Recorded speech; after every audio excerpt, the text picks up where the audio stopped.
We talked about, so technology and how it plays an important role is, it's very beautiful to come at this like fruition of like opportunity and abundance. I'd rather have 3 iPhones and then this podcasting setup. If there was a way, and I dig the lights, I dig the mics. But you know, it's like I'm Kevin Hart. Like I'm doing my own production. Mobile, yeah. No, I dig it, man. I'm proud of you, bro. This definitely gonna flourish. Yeah, that's why. Stay consistent. See, your words are more important than my words because I'm gonna ask questions. So as long as your audio is good, we're good, man. And it's crazy that you dropped your first camera off the roof, no less. Yeah, that was insane. I honestly, that probably could have been the end of my life right there, because it was in Brickell, and I remember it. I went. It was me and 2 other homies, one from Chicago and one from here, and I've always had a wrist strap on my camera, and I put it on a tripod because I was gonna take a long exposure, but I put it on the top, like I didn't put it on the floor. I put it on the top of the roof, like on the edge, and yeah, that was this dumb move. And I took it off my wrist strap, and I just turned, and as I'm turning, the corner of my eye, I see it just, the wind just.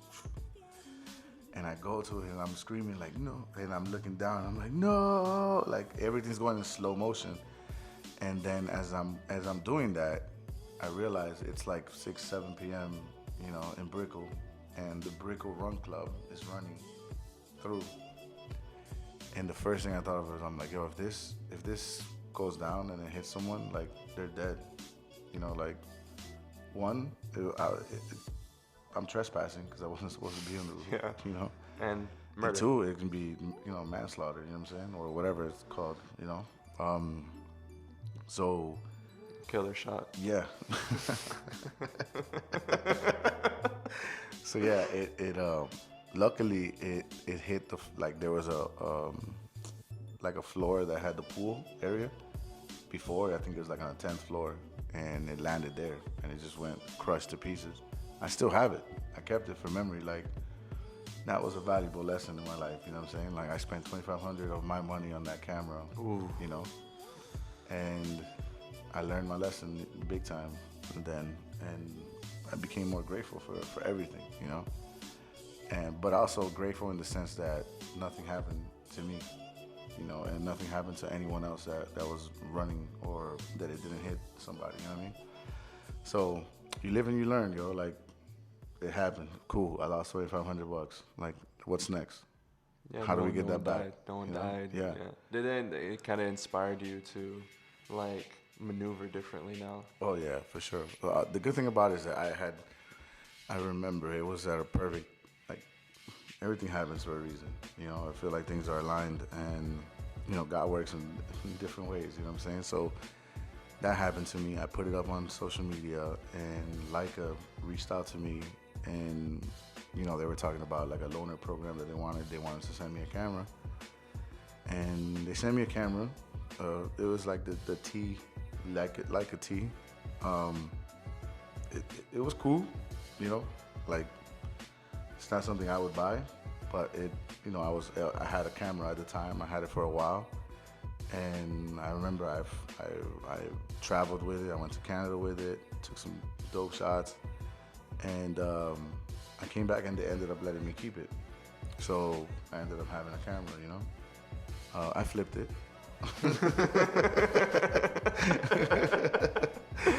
I flipped it. Thanks, Leica, though. I appreciate you so much. If you can just give me another Leica, I would appreciate it. But no, it was a good camera. I flipped it, and then I got the Sony A7 II. This was recent. Nah. This was back when. I'm sorry. Let me go back. The A7 II is the one I dropped. I got the Leica. I flipped it, and then I got a Fuji X10. I can't remember. Fuji was great, man. How many cameras have you had? Not much, really. I want to say 4. You want to say 4? Yeah, like right now, I'm using the Mark III. You know, that's the workhorse. Like that's it. That's the one that like it's doing its job. You know what I'm saying? Yeah. But like a beast. Yeah. The first camera I ever had was a Nikon D3200, and that's the one I have at the crib. Like, and the Smash. Yeah, no, those one that smashed is a Sony A7 II. Oh, I have that in the piece. I have it there for memory, you know. nice. And then I had the Fuji and a Mark III, and that's what got stolen out of my car. The Fuji or Both. both? Yeah. Oh. Yeah. Sucks. But it happens. For being able to talk about abundance and positivity, why would people view you and see you as a target when you're just like, yo, to eat, like everyone can get it, you know? I mean, man, that's a great question. I mean, I don't feel targeted at times. I think target is a powerful word. Yeah. But why do people not want to receive your positivity with open arms? Honestly, I don't think I've met anyone who like doesn't want to receive it. And the problems that I might have had with somebody, like, it's minuscule to me, and it doesn't really affect me in a way, you know. So, as to why they don't want to receive it, I don't know, man. They don't love life. So, I don't know. They don't value fellowship. They don't value, you know, wanting to see other people win. For me, it's like everyone can win. You know what I mean? Like, there's so much money here to be made. There's so much things to do. Like, I don't sit here and this is probably why I get a lot of stuff for it. Like, not being, I'm on social media, but I'm not on social media. I don't know if that makes sense. Like, I'm not scrolling, looking at other things, or I'm not going through IG stories seeing what people are doing. Like, I'm just putting content out and like seeing and actually interacting with the people who are interacting with me. You know what I'm saying? So sometimes I get like, oh, you know, like you don't watch my stories, or you don't like my pics, and it's like, man, like I wish you wouldn't think like that, because I'm not on it. Like, In that way. Yeah, like I don't consume it. Right. You know what I'm saying? Because I feel like I do it so much already that if I was to like sit there and scroll, you know, and your life would just pass by. I can't do it, you know. And to be honest with you, I don't even get inspiration from IG anymore. Like, I find inspiration in so many other things, you know, like magazines, books, friends who are photographers. Like, I find inspiration through them. Like, IG is not the same for me anymore. You know, I find, to me, I just see IG as a tool. It's really all it is for me. It's a tool. It's a tool for me to laugh. It's a tool for me to put out content. It's a tool for me to reach out to brands. It's a tool for me to, you know, have the IG. Like, for me, the most fun I have on IG is stories. Like, I try to, you know, be different with the stories and like do different things and just engaging with people through that, making people laugh, or you know, putting up a quote or putting up scripture. I feel like, you know, I've actually used my platform to like, you know, show my faith, and like so many people have come to God just because of me showing my faith. Where in the beginning I was like, yo, not like I want to keep this separate. But then like once that Holy Spirit kicks in, bro, you're just like, yo, I don't really care about any of this. You know, like I want people to come closer to God, and just like once that happens and people start coming closer to God, like that means more to me than likes or follows or anything. When somebody comes up to you, like, I humbly accept people who come up to me and be like, yo, man, you're an inspiration to me. Like, you're the reason why I started shooting. Like, there's been people who've told me that, and I'm just like, wow, like, I can't believe it. I would never in a million years think that somebody would tell me that, you know? And I received that well, and I thank them, and you know, I'm humbled by it. But for somebody to tell me, yo, I came to God because of you, that surpasses anything that photography or whatever, you know, has for me. So it's more than photography. That's your philosophy. It's more than photography. Honestly, I just came up with that tonight. Like, that's just something that, as we're going on, it's more than photography.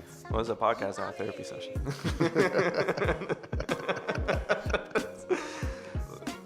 Don't worry, I have that gift on people.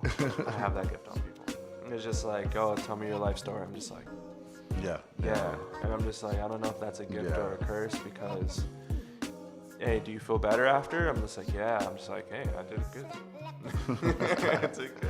That's awesome. I tried. No, it's crazy because I live a life of solitude and studio work, and I want to transition from there. I feel like I have to put in the work now to really flourish and like have a family in the sense of like friends and community. Like I feel like I have to work on that. Yeah. I have to build it. It wasn't something that I thought about earlier in my development. Community is huge. It's really all about who you surround yourself with. Can you go more into that? Like educate me, because I know that I met you through photo meetups and like the work. You see the work. It's like, hey, I see the work, and then I want to meet the person, and then I meet the person in a proper environment, and then I see where like the relationship can go from there. You wanna know what's crazy? Like, never meet your idols. You know, because they'll fail you. You know, I met the people who I looked up to in photography, and they're nothing like what I want to be like ever. You know, and that it sucks to say that, because you have this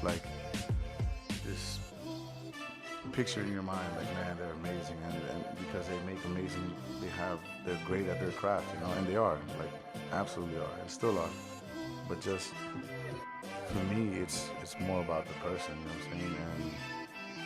And I choose to be in community because you're not meant to do life alone, you know what I'm saying? Like, you're meant to learn from others, you're meant to, you know, lead others, teach others. And in the photography world, like,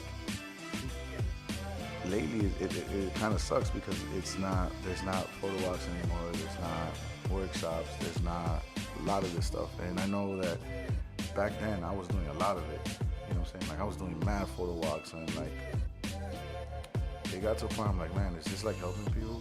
And it was, like, there was actually people coming to me to help me, but I couldn't figure out how to keep it going, you know? And still, like, for example, with MI Explorer, it has so much potential, so much. And you know, it got to a point where I was doing it with like friends. It was like 6, 8 of us, and then, you know, sadly, like, none of us are getting paid. So I wasn't gonna be like, yo, you need to still be part of this, you know, and like still post and still do this and still do that. So it ended up just being me by myself. And then like I got busy, and you know, I haven't been on it. But community, man, like going to photo walks, meeting people, learning from them. Like, that's how I learned photography, to be honest with you. Like, the way I learned, I didn't go to school. You know what I mean? Like, I went to a photo meet. I had, you know, people just shooting, and I would try to, like, I remember the first time, like, when I wanted to do long exposure, I didn't know how to do it. And I asked some dude, I don't remember his name, but, you know, he's like, yeah, you here, put it at 30 seconds, boom, boom, boom. I did it, and I was so happy, dog, when I got my first picture. You know, it was kind of, because it was windy that day, so it was kind of blurry, but I can see the, you know, the light trails, and I was like, yo, this is amazing, you know? So it's all about taking that, getting out of your comfort zone and meeting people, and just being around people who love the same thing, you know? And it's hard now to find it here in Miami, but I'm sure it's gonna come back, you know? There's a lot of people that decided to carry the trade of having art walks and like photo meetups and stuff like that. Now they're seeing it as a way to build influence. So it's like, hey, there's a Leica store, and they're having like a test shoot for their cameras, and then they turn that into a photo experience. So I believe that there's a lot of people that are probably tired of the same format, and they want to reintroduce it with like a fresher perspective, and then also use it to capitalize themselves as like more of an influence. Like, hey, you are a camera store, I am a photographer, or I'm a visual person, I know other visual people that do not know your brand. Right. I would give an opportunity to test your brand or to, set up something where an event. Because like to me, as much as I don't go out, every time I do go out, I'm so happy. Yeah. And Miami is not a small place. I think it just has a ton of networking events. Yeah. You'll always eventually meet someone that you're going to meet in Miami because Sure. there's always an event that's trying to bring people together. For sure. So And I think one of the biggest tips now that we're jumping into that in photography and wanting to expand, like your networking game needs to be better than your skills. Like hands down. Your photo skills, Hands because at the end of the day, and it sucks to say this, but like it's all about who you know. You know what I'm saying? And it's all about the hands that you shake, the smiles that you give to. And I have one of my boys, man, Ray. I love that dude, man. That's my brother. And he told me one thing, and it sounds so simple, but you listen to it, and it just goes to your soul, man. He's like, yo, you're a handshake away. Like you're a smile away from like breaking through that door. And if you keep that mentality, it's like, dang, son, like it's true.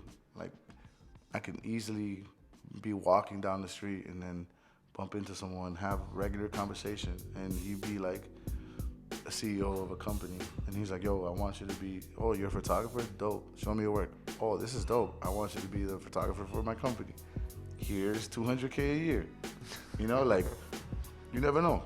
You never know what can happen. So your networking game needs to be 1,000. And it's tough for people who aren't They don't have that mentality or the state of mind. Right, or aren't social. You have to break through that. And I think photo walks and meets like that, it's a great thing to start off, because you're meeting people with the same interests. Whereas you're walking into a networking event where it's like, people in business and stuff like that. Like there's different ways to talk to the people who do photography and then the people who need photography. Like those are two conversations that you need. You know what I'm saying? Flex, I need you to drop a bomb on it. That's big, no, because a lot of creatives suffer business-wise. Yeah. Where it's just like, how am I going to sustain myself, or how am I going to continue to provide the service? Right. I'd rather take a step back, not be on social media, and shake the hands of the people or provide the service for, let's say, like a restaurant or a company. Yeah. Dude, the most successful photographers I know aren't on social media. Or they have like, whatever X amount of followers, like the lowest count. Because they're actually doing it. Exactly. They're too busy. They're too busy being productive and. Yeah, man. Shouts to Gay Media. Shouts to Matt Roy. Shouts to Corey Jenkins. Like these are homies that I look up to. That because Corey Jenkins doesn't care about social media. And he's like crushing it. And those are people I look up to. Like he's shooting sports and he's traveling the world and he's going everywhere. And Matt Roy is also killing it, man, doing all types of fitness stuff. And they don't worry about this stuff, man. So that's why I don't care. Like you could take all my followers, not today, bro. And if I can just keep the thing with me is that it's all about relationships that you build. So like if Instagram was to go down today, like for good, I'm gonna be straight. Because of the relationships that I built with agencies, with other content creators, like we're gonna make something happen if this thing goes down, If we burn Instagram to the ground, I'm gonna be cool.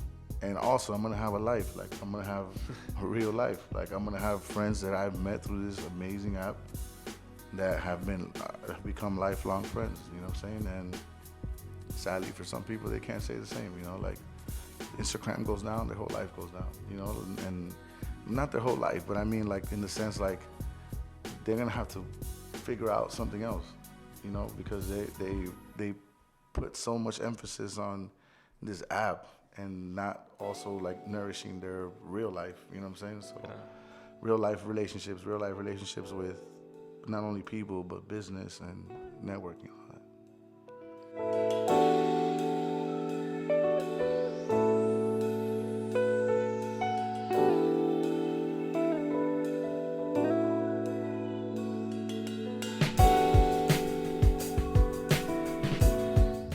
So I hope you guys love this video and the videos that I have been producing. Let's go.